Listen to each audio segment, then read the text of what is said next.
এমন এক মন্দিরের সন্ধান দেব যেখানে দেবতার চেয়ে বেশি ক্ষমতা ভূত আর ডাইনিদের। হ্যাঁ, আপনি ঠিক শুনেছেন। রাজস্থানের মরুভূমির মাঝে দৌসা জেলার মেহেন্দিপুরে রয়েছে দেশের একমাত্র ভূত মন্দির, মেহেন্দিপুর বালাজি, যেখানে ঈশ্বরের সঙ্গে পূজিত হন প্রেতরাজ ও কালভৈরব, যেখানে ভূতের সাথে সরাসরি সাক্ষাৎ ঘটে মানুষেরও।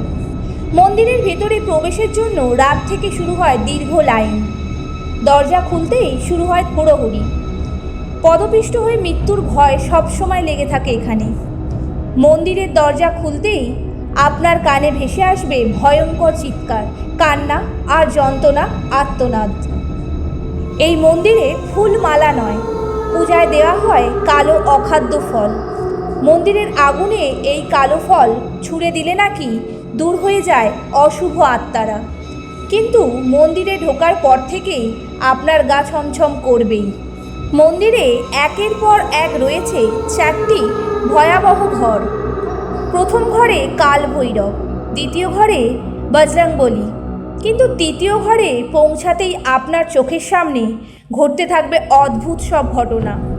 মানুষ দেওয়ালে মাথা ঠুকছে, নিজের গায়ে ঢালছে ফুটন্ত জল। অধিকাংশই দর্শনার্থী এখান থেকে ভয় পেয়ে পালিয়ে যান, কারণ এর পরে যে ঘরটি রয়েছে তা যেন একেবারে নরকের দ্বার, যেখানে চেন দিয়ে বাঁধা থাকে অসহায় নারী, পুরুষ, শিশু। মনে হবে তারা বহুদিন খায়নি। কিন্তু ভুলেও কাউকে কিছু জিজ্ঞেস করবেন না, কারণ এর ফল হতে পারে ভয়াবহ। এই মন্দির থেকে বেরিয়ে কখনোই পিছনে ফিরে তাকাবেন না। বিশ্বাস করা হয় এখানকার অশুভ শক্তি আপনার পিছু নেবে, ছেড়ে যাবে না কোনো দিন। এবার বলুন, ভূত বিশ্বাস করেন না? মেহেন্দিপুর বালাজি আপনার সব বিশ্বাস ভেঙে দেবে। ভিডিওটি ভালো লাগলে লাইক করুন, শেয়ার করুন এবং নতুন আপডেট পেতে চ্যানেলটি ফলো করুন। ভালো থাকুন, সুস্থ থাকুন।